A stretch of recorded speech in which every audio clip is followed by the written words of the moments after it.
दोस्तों ट्रेन के सफर के भी क्या ही कहने, जहां शायद हवाई जहाज भी नहीं जा सकते, रेलगाड़ी मुसाफिरों को हिफाजत के साथ उन जगहों पर भी ले जाती है और मंजिल पर पहुंचने के लिए कैसी कैसी सांस रोक देने वाली जगहों से गुजरती है। कभी सांप की तरह बल खाती घाटियों से, तो कभी पहाड़ों का सीना चीरती सुरंगों से, कहीं ये बर्फपोश मैदानों से गुजरती है तो कहीं समंदर के बीचों बीच, और बाज दफा तो ये हाईवेज और रनवेज के दरमियान से भी छुक छुक करती चली जाती है और इसके इंतजार में गाड़ियां तो क्या, जहाज तक को रुकना पड़ता है। तो वॉइस डेली की आज की एपिसोड में कुछ ऐसे ही यूनिक रेलवे ट्रैक्स की सैर आपको करवाएंगे, लेकिन हमारा हमसफर बनने के लिए पहले टिकट तो कटवा लो, और वो है नीचे मौजूद लाइक का बटन प्रेस करना और रेड बटन पर क्लिक करना भी मत भूलना, ताकि आइंदा भी हमारा और आपका साथ यूं ही बना रहे।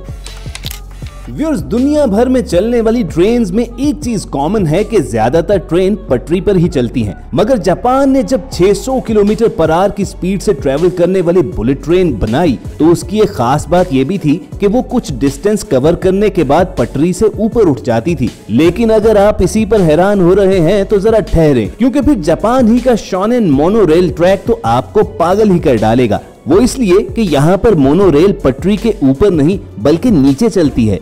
इस 4 माइल्स लंबे रेल ट्रैक को मित्सुबिशी कंपनी ने डिजाइन किया था, जिस पर मोनो रेल 45 माइल्स की स्पीड से चल सकती है और हजारों लोग डेली इसके स्टार्टिंग पॉइंट से एंड पॉइंट तक 14 मिनट में ट्रेवल करते हैं। इस ट्रैक पर 8 स्टेशन हैं और रेजिडेंशियल बिल्डिंग्स के बीचों बीच गुजरने की वजह से इस ट्रैक पर 2 टनल्स भी बनाई गई हैं। इस यूनिक रेल ट्रैक की कामयाबी के बाद न सिर्फ जापान बल्कि दुनिया के कई शहरों में भी इस तरह के हैंगिंग रेल ट्रैक्स बनाए गए हैं। लेकिन जापानीज ने ये शॉनेन रेल ट्रैक तो 1970 में ही बना लिया था। ठीक ही कहते हैं ना कि जापानीज बाकी दुनिया से 100 साल आगे की सोचते हैं। दोस्तों, अब जिस रेल ट्रैक का जिक्र है वो थाईलैंड में बनाया गया और इसे शोहरत उसके ट्रैक से ज्यादा इसके गुजरने के रास्ते की वजह से मिली। असल में ये ट्रेन ट्रैक मैकलोंग मार्केट के दिल से गुजरता है, जहां रेलवे लाइन के दोनों तरफ दुकानें ही दुकानें हैं और जब ट्रेन गुजरने का वक्त होता है तो दुकानदारों को अपनी शॉप्स समेटनी पड़ती हैं और ट्रेन गुजरने के फौरन बाद ये मार्केट दोबारा उसी तरह चालू हो जाती है। यहाँ पर ट्रेन के गुजरने का रास्ता इतना तंग है कि ट्रेन और लोगों के दरमियान फासला चंद इंच से ज्यादा नहीं होता, लेकिन इसके बावजूद आज तक यहाँ पर कोई हादसा नहीं हुआ, क्योंकि एक तो ट्रेन की स्पीड भी चींटी जैसी होती है और दूसरा ये कि यहाँ के लोगों को भी मालूम है कि ट्रेन गुजरते वक्त करना क्या है। अब आप अगर सोच रहे हो कि यहाँ के दुकानदार तो बहुत तंग आ जाते होंगे, तो जान लें कि वो इससे बहुत खुश हैं। मैकलोंग मार्केट रेल ट्रैक की वजह से यहाँ के लोगों के बिजनेस में खूब तरक्की हुई है, क्योंकि इस यूनिक ट्रैक को देखने के लिए दुनिया भर के टूरिस्ट यहाँ पर आते हैं। चलिए दोस्तों, आपको दुनिया से अलग थलग मुल्क न्यूजीलैंड लेकर चलते हैं, जहां एक ऐसा रेल ट्रैक है जो एयरपोर्ट रनवे के दरमियान से गुजरता है। जी हां, हवाई जहाज का रनवे, जहां परिंदे को भी पर मारने की इजाजत नहीं होती, वहां से रोजाना ट्रेन गुजरती हैं। असल में न्यूजीलैंड का ये एरिया जजीरा नुमा है और यहाँ एयरपोर्ट बनाने के लिए मुनासिब जगह नहीं थी, और जहां जहाजों की लैंडिंग के लिए सूटेबल स्पेस थी वहां से ये ट्रेन ट्रैक गुजरता था। मगर फिर इंजीनियर्स ने ऐसा कमाल दिखाया कि रेलवे ट्रैक भी मौजूद रहे और जहाजों की लैंडिंग के लिए गिस्बन एयरपोर्ट का रनवे स्ट्रिप भी हो। किसी भी हादसे से बचने के लिए ये प्लान किया गया कि ज्यादातर ट्रेन्स रात को यहाँ से क्रॉस करती हैं, जबकि गिस्बन एयरपोर्ट सुबह 6:30 से लेकर रात 8:30 बजे तक ऑपरेशनल रहता है। लेकिन मोस्ट इंटरेस्टिंग चीज ये है कि अगर दिन के वक्त किसी ट्रेन को गुजरना हो तो वो स्टेशन मास्टर से नहीं बल्कि एयर ट्रैफिक कंट्रोल टावर से रास्ता क्लियर होने का पूछते हैं, और ग्रीन सिग्नल मिलने पर ही ट्रेन इस एयरपोर्ट को क्रॉस करती है। जरा सोचिए कि अगर एयर ट्रैफिक कंट्रोलर की एक छोटी सी भी गलती हो जाए तो कितना बड़ा हादसा हो सकता है। तभी तो इस रेल ट्रैक को यूनिक होने के साथ साथ डेंजरस भी माना जाता है।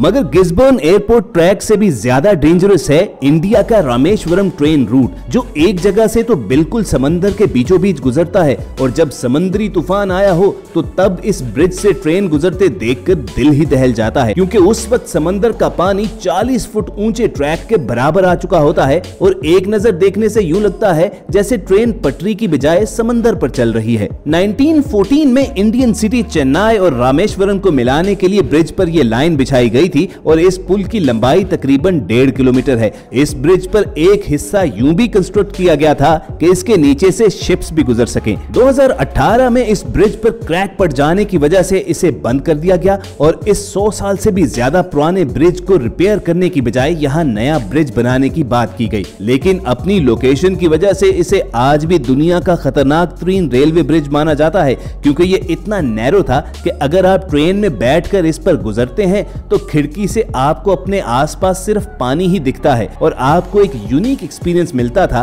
कि जैसे आप समंदर को चीरते हुए गुजर रहे हैं। वैसे दोस्तों, कमेंट करके जरूर बताना कि आज तक आपने ट्रेन का सबसे यादगार सफर कहां से कहां तक किया है।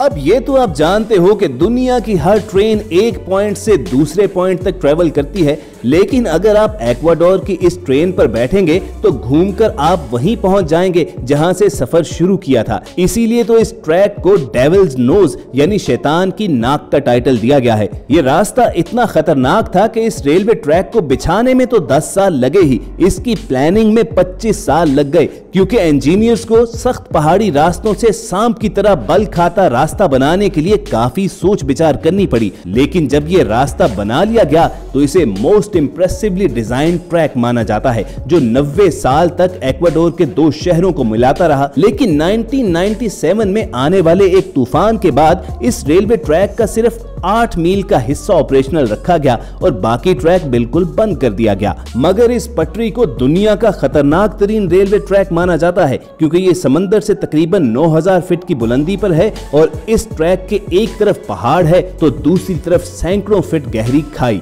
मगर फिर भी दुनिया भर से खतरों के खिलाड़ी आते और इस रूट पर सफर करते, वो भी ट्रेन की छत पर बैठकर। लकीली आज तक इस ट्रैक पर कोई डेथ नहीं हुई। लेकिन इस दुनिया में एक रेलवे रूट ऐसा भी है जिसके साथ इतनी मौतें एसोसिएटेड हैं कि उसका नाम ही द डेथ रेलवे ट्रैक रख दिया गया।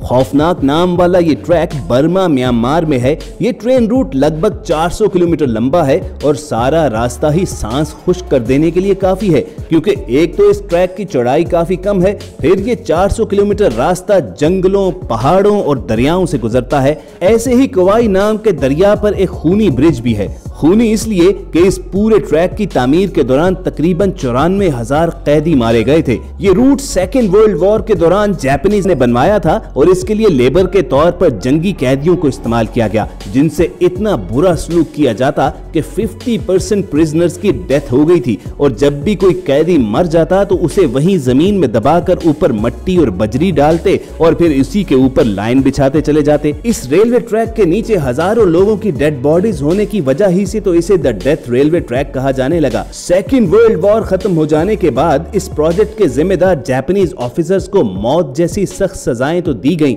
लेकिन आज तक इस ट्रैक पर मरने वाले कैदियों की सही तादाद और नाम पता नहीं मालूम हो सका।